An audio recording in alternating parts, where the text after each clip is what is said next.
You're not just living in the world, you're shaping it, with every thought, every feeling, every interpretation.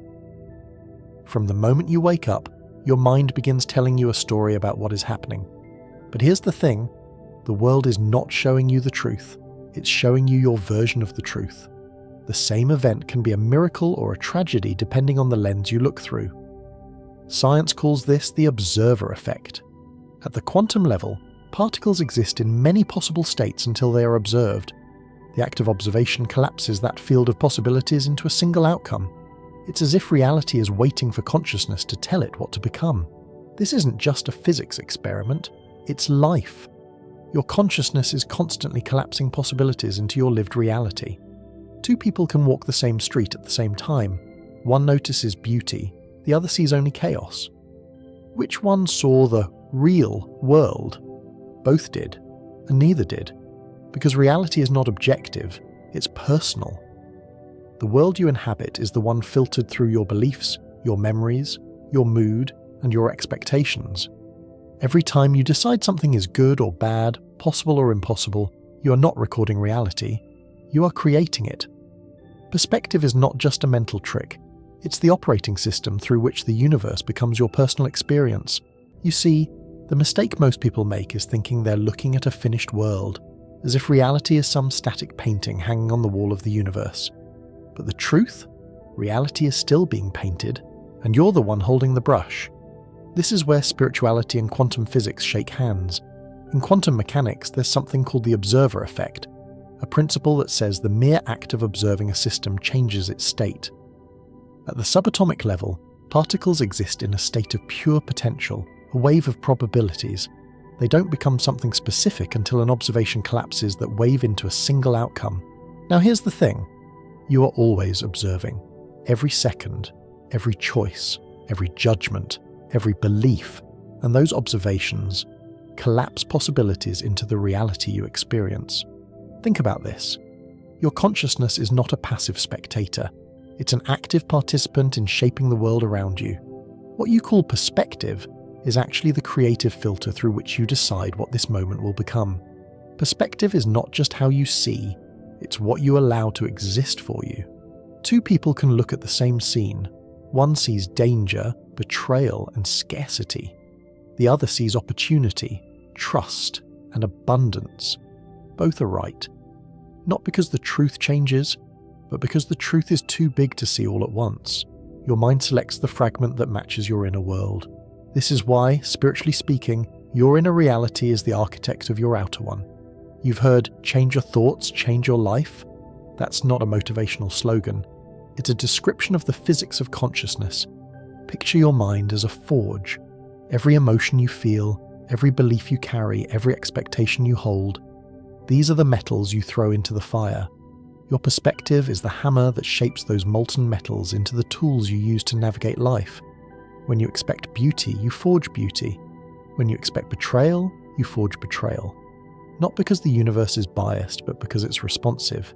It reflects you back to you. The spiritual masters have always known this. The external world is a mirror, and quantum science now gives us the language to explain how the mirror works. The mirror doesn't show you the truth, it shows you your truth. Change what you bring to it, and the reflection changes too. Practical spiritual application. So how do you actually use this in daily life? Pause before you label. Instead of instantly judging a situation as good or bad, pause. Ask, what other perspectives are possible here? Notice the emotional hook. If something triggers you deeply, it's usually a sign you're collapsing reality into a version that matches an old wound. Deliberately shift the lens. Try to reframe the event in a way that empowers you, even if the facts stay the same. Observe the observer. Meditation is not just about relaxation. It's training in seeing the one who sees.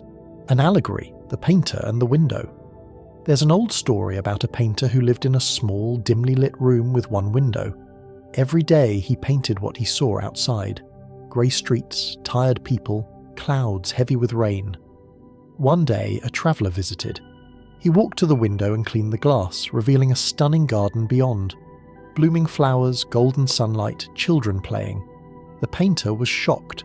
The garden had been there all along, it was his window that was dirty. Your perspective is that window. Clean it, and you'll discover beauty that was never missing, only unseen. We've journeyed from the mechanics of perception to the cosmic truth. You're not a passive passenger in this universe. You are the captain, the cartographer, and the creator.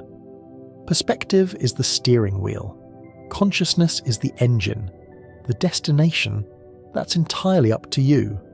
This is the most radical and most liberating truth spirituality and quantum science agree on. The world is not fixed. It's responsive, alive, aware, and it's constantly in conversation with you. Every moment is an exchange, your beliefs for its manifestations, your focus for its form, your inner state for its outer expression. Imagine life as a play. Most people think they're just actors reciting lines someone else wrote, but here's the secret. The script is blank until you speak. The set is fluid until you imagine it. The story is undefined until you live it.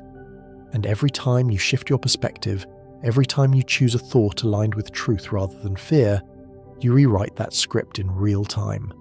This is why some people, born into circumstances others would call hopeless, find freedom and joy, while others, surrounded by every advantage, drown in misery. The difference is not luck. It's the ability to choose a perspective that serves your soul rather than your wounds. The observer effect is not just a subatomic quirk. It's the architecture of reality. Your consciousness is like a tuning fork that vibrates at a certain frequency. That frequency determines what parts of the infinite field of possibility resonate with you and collapse into your lived experience. If your frequency is tuned to scarcity, you will only perceive opportunities that confirm scarcity. If it's tuned to love, you'll notice and attract relationships, events, and chances that embody love. This is not positive thinking. This is alignment.